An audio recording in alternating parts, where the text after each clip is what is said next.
Chers amis téléspectateurs, c'est un réel plaisir pour moi de vous retrouver à ce rendez-vous hebdomadaire, rendez-vous consacré à la jeunesse. Aujourd'hui, les réseaux sociaux occupent une place importante dans la vie des jeunes. Vous n'êtes pas sans le savoir, ils peuvent être un formidable outil de communication, de créativité et même d'évangélisation. Mais ils comportent aussi des risques, dépendance des informations, perte de repères, d'où cette question que nous nous posons tous.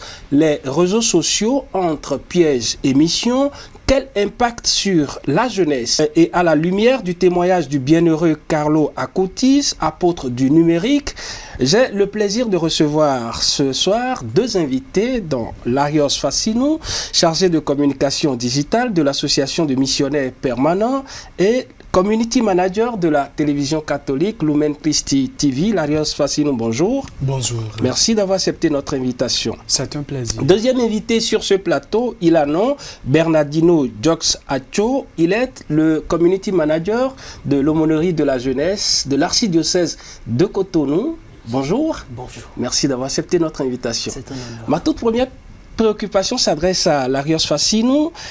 Monsieur Larios, en quelle année avez-vous eu votre premier compte sur les réseaux sociaux? Merci pour votre question. Je crois bien la première mission que j'avais en qualité de community manager remonte à 2017. Alors, cette année, il n'y avait pas encore tout ce que nous observons, l'évolution en fait en ce qui concerne les réseaux sociaux aujourd'hui. Il y avait, C'était seulement que ce n'était pas forcément ce que nous observons aujourd'hui. Les algorithmes n'étaient pas de ces réseaux sociaux, n'étaient pas vraiment, si je peux m'exprimer en ces termes, si denses qu'aujourd'hui. Oui. Alors, quels a été en son temps les objectifs qui vous ont conduit justement à la découverte en fait de ces réseaux? Merci bien. En ce moment, il faut dire que j'étais jeune, passionné, voilà, passionné de tout ce qui concernait les nouvelles technologies de l'information, les NTIC, voilà, comme on le dit habituellement. Donc, l'idée première n'était pas en réalité la mission évangélique en ce moment, c'était la passion, voilà. Tout le monde était sur les réseaux. Voilà, et puis moi-même, c'était, je dirais même, c'était à partir de ce moment qu'on a commencé par apprendre sur le tas avant de recevoir certaines formations plus professionnelles en ce qui concerne le community management. Alors, Monsieur Acho, vous également, dites-moi, quelle était quand même en cette année que vous nous rappelleriez, bien sûr, les motivations qui vous ont conduit sur les réseaux sociaux? C'était en 2015. En 2015? En 2015, Ouais. et c'était une sorte de suivisme. Mon grand frère avait son compte Facebook, moi-même je voulais avoir mon compte Facebook, discuter avec mes amis, et c'était la principale raison pour laquelle j'ai créé mon compte. Les deux premières années, quelle était l'utilisation que vous avez faite de ce compte que vous avez créé? Discuter, communiquer. Juste avec les amis? Juste avec les amis, c'était ça, au début c'était ça. Quelle appréciation faites-vous quand vous repartez sur les publications que vous avez eu à faire en ce moment-là sur votre compte Facebook et ce qu'est la réalité aujourd'hui? Est-ce qu'il y a des choses que vous vous reprochiez dans ce sens? Bon, je ne me reproche rien, mais il y a assez de changements. Il y a assez de changements. On va y revenir tout à l'heure, Larios Fassinou.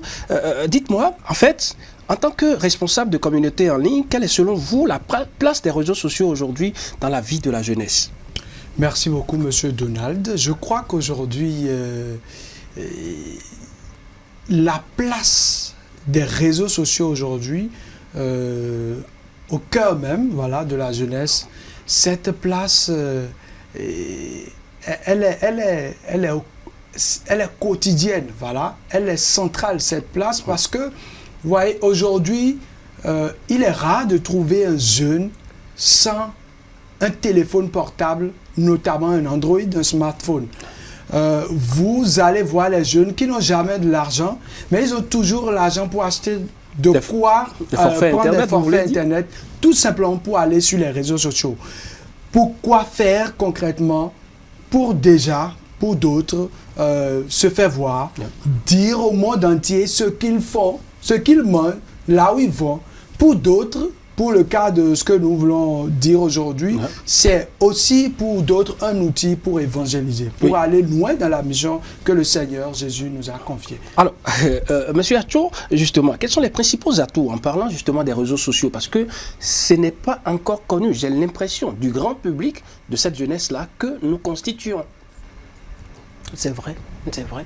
Et en parlant d'atouts, les réseaux sociaux sont une forme de socialisation que je traite de socialisation 2.0 parce que nous distinguons normalement deux formes de socialisation, la socialisation primaire et la socialisation secondaire. Et dans la socialisation secondaire, les réseaux sociaux ont leur place, une place qui de jour en jour s'accroît. Et actuellement, le monde évolue et normalement, nous devons évoluer avec le monde. Et là, les réseaux sociaux sont d'abord un outil d'information et de formation. D'information dans le sens où plusieurs trucs se passent, plusieurs messages sont divulgués. De formation dans le sens où il y a des tutoriels pour se former, rester entre quatre murs et se former. Quand vous parlez de tutoriels, qu'est-ce que vous y mettez concrètement? Des vidéos, de la vidéographie, des contenus TikTok, des contenus YouTube, etc. Oui, mais quels sont justement sur ces tutoriels-là ce qu'on peut avoir qui pourrait quand même constituer... C'est assez vaste, hein. On peut... Quelques exemples. Bon, parler de l'harcèlement par exemple. Une fille qui a été victime de l'harcèlement et qui veut informer ses autres sœurs, elle peut passer par des vidéos et des vlogs et parler de ça. On peut aussi parler de Dieu, parler de l'évangile, etc. Alors, Monsieur Fassino Larios, justement, je reviens à vous.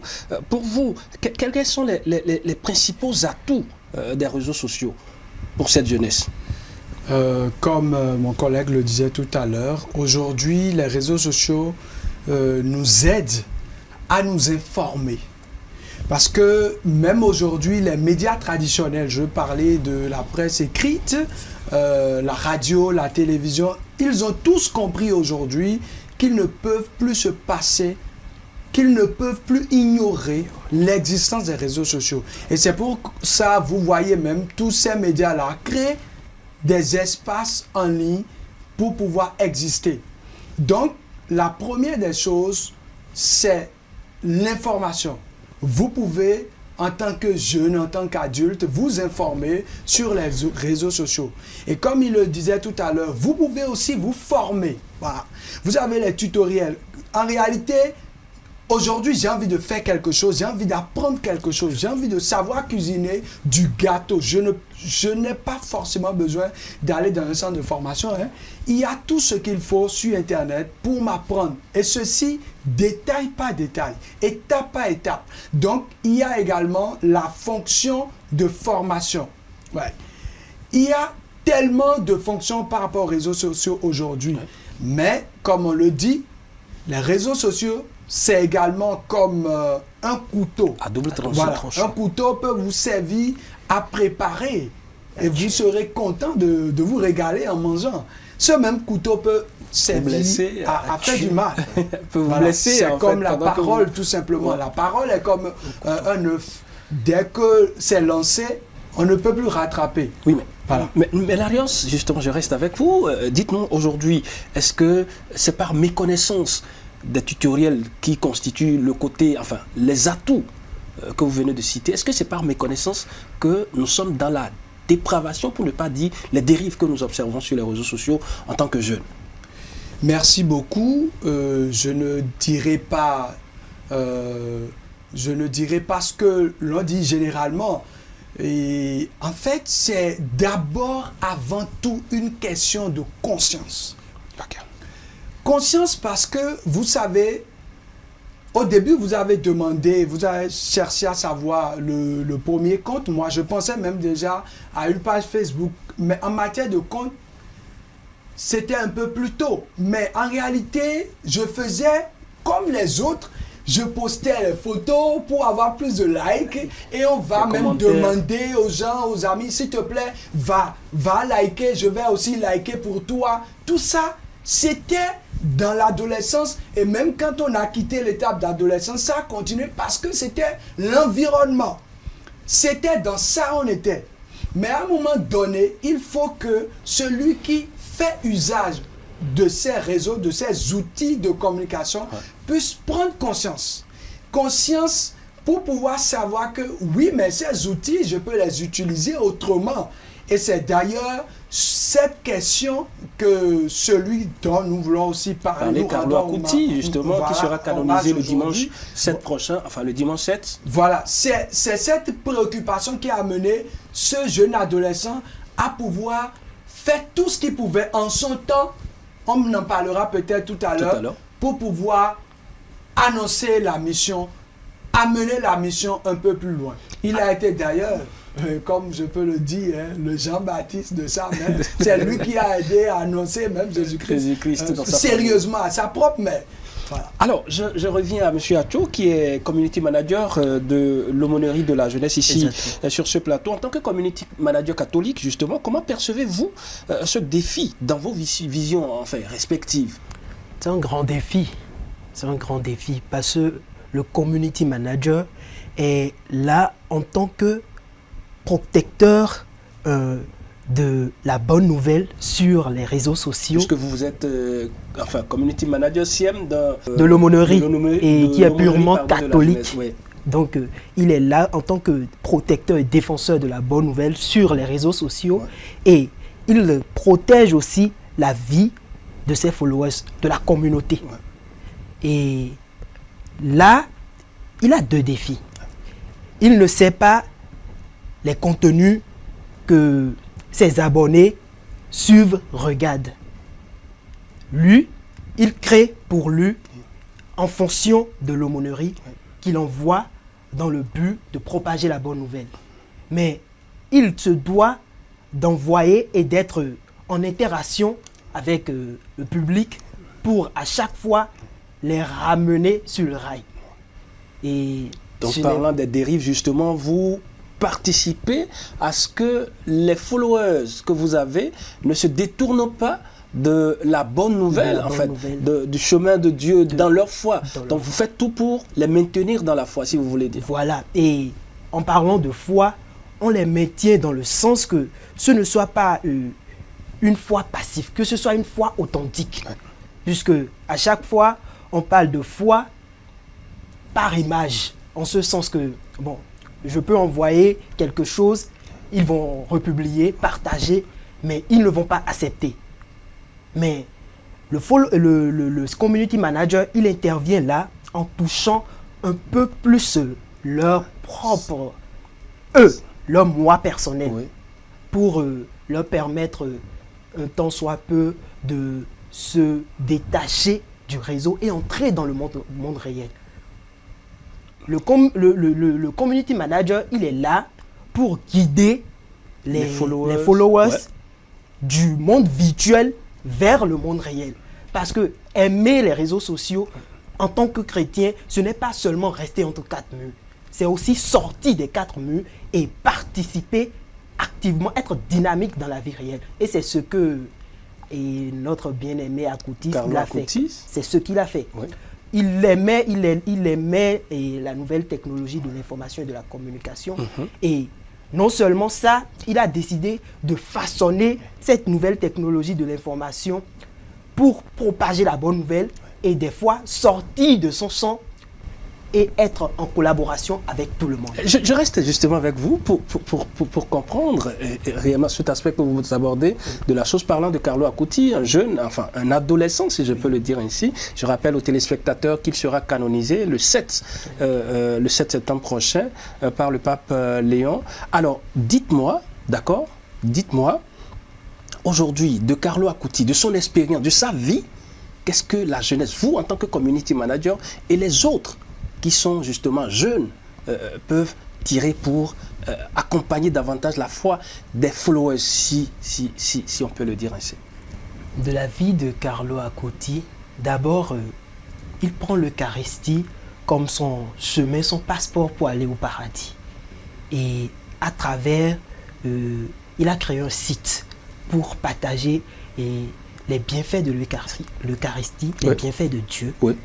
normalement, en tant que jeune chrétien catholique, on se doit de suivre ce chemin. Parce que nous sommes tous d'accord que le monde évolue, je l'avais dit, et qu'il faut changer, il faut évoluer avec le monde. Et en cela, on se doit également de partager, propager la bonne nouvelle. Je pense que...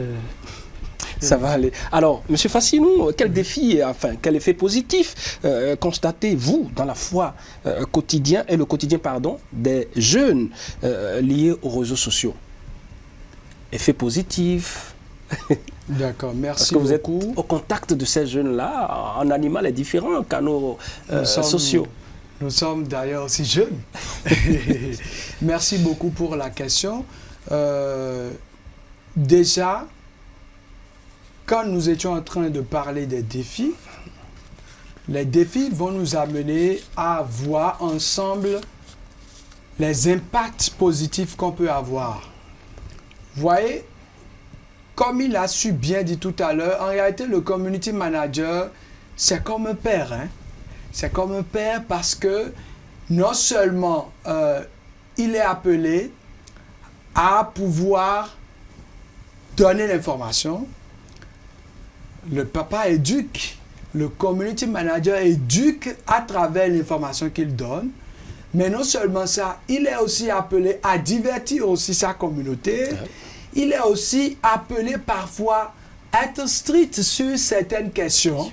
Donc, le community manager, l'un des défis, c'est vraiment le juste milieu, si je peux m'exprimer ainsi. Il doit être réveillé, comme on le dit, au contact de sa communauté, tout simplement. Et ce que je peux dire tout de suite par rapport à l'aspect positif de tout ce que nous sommes en train de dire, il y en a énormément. Nous avons parlé de la fonction de formation, par exemple. Oui. Je donne, moi, mon cas tout simple. Avant de donner peut-être quelques exemples, Oui. vous savez, aujourd'hui, la foi catholique, c'est d'abord la formation. Formation dans quel sens? Je viens. En fait, quand vous aimez, pour ceux qui aiment même Saint Paul, ils vont voir que dans l'une des lettres de Saint Paul nous aide à comprendre que la foi, ça qui est pas ce que l'on entend, pas ce que l'on voit et tout ce qui va avec.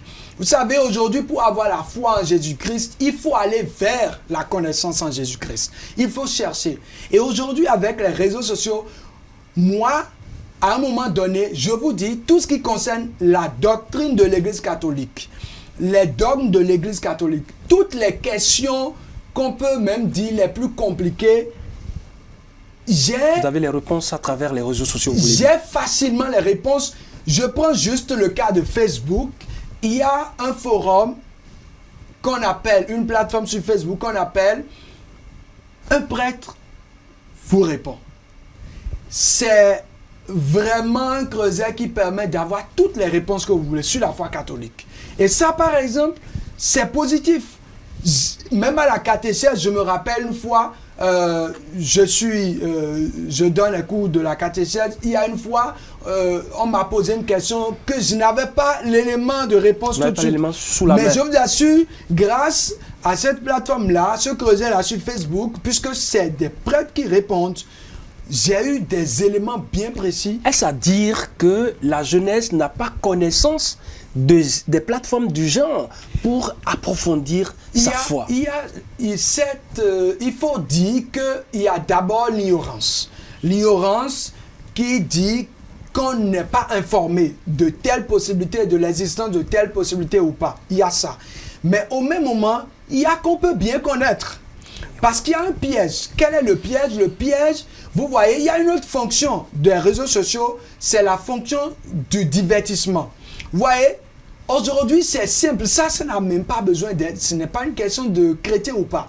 C'est une question d'abord d'être humain. Quand vous tombez sur une vidéo qui est bien, une vidéo intéressante, qu'elle soit chrétienne ou pas, ça vous prend. Je prends le cas de TikTok, ça vous prend rapidement.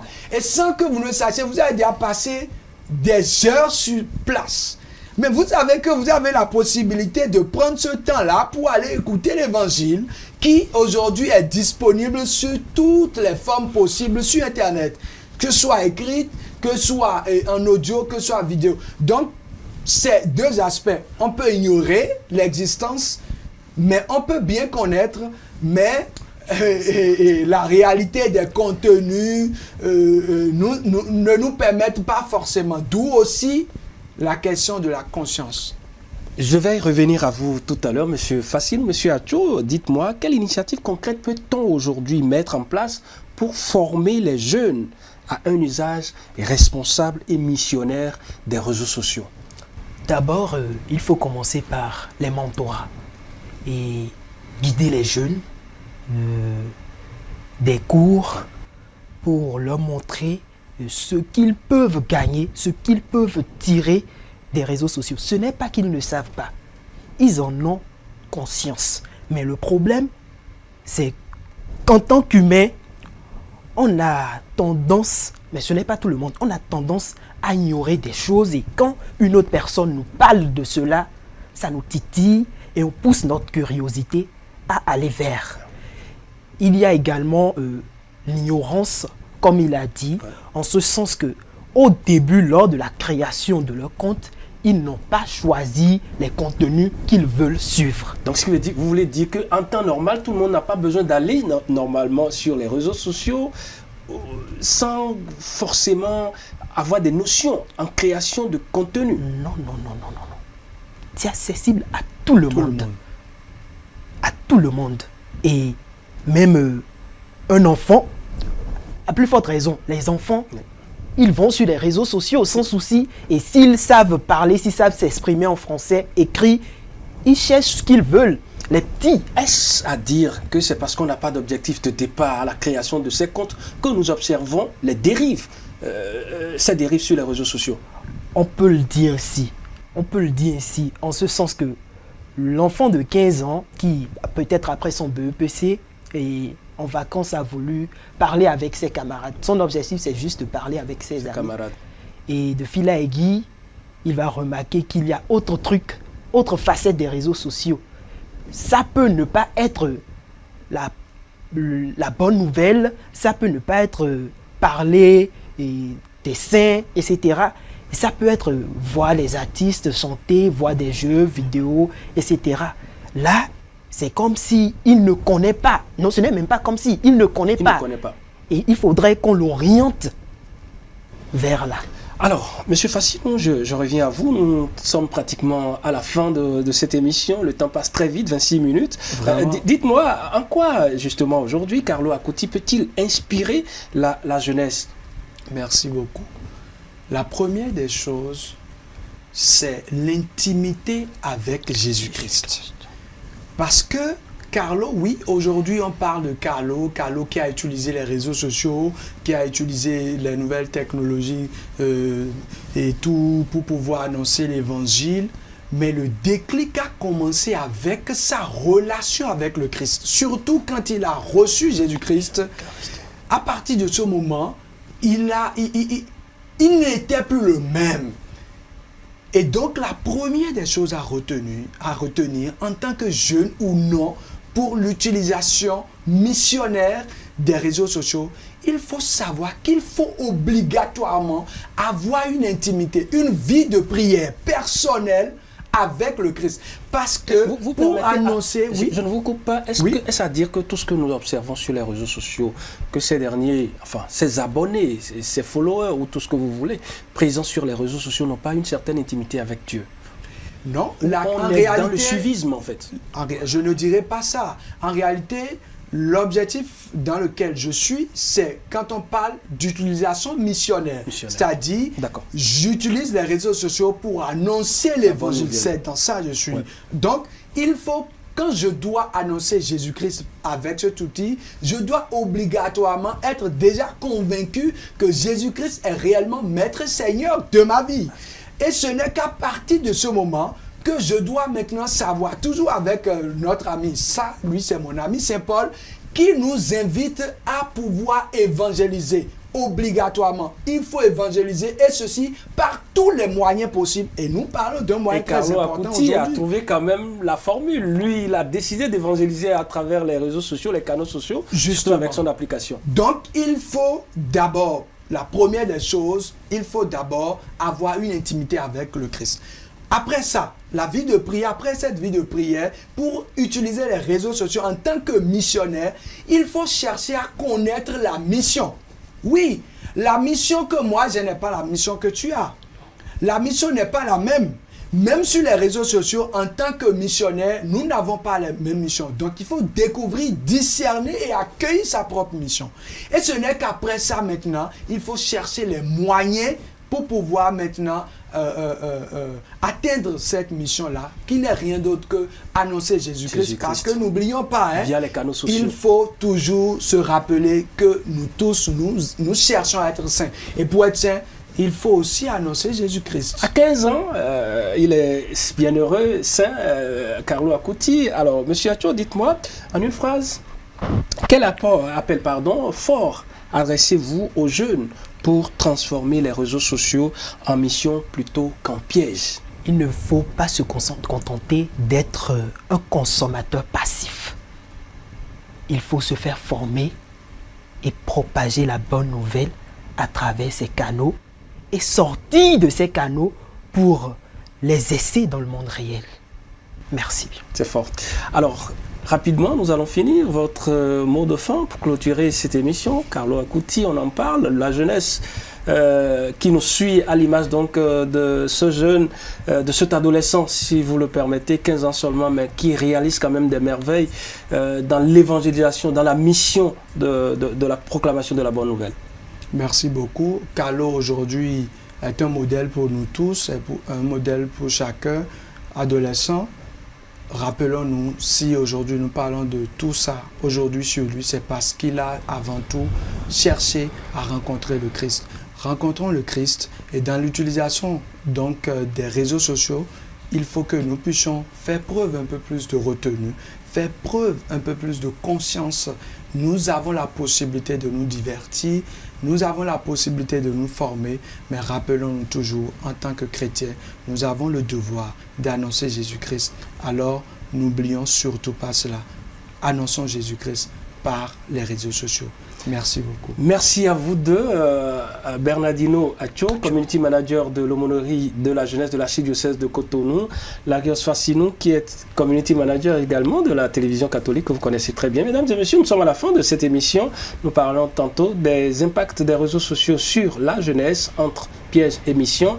Et bien, chacun d'eux a apporté quand même son éclairage par rapport au sujet, au témoignage de Carlo Acuti, jeune saint. Merci à toutes et à tous. C'était un plaisir d'avoir partagé ce moment avec vous. Merci à toute l'équipe de la réalisation. Au revoir. On se retrouve la semaine prochaine pour un autre numéro de votre rendez-vous jeunesse en mission. Au revoir.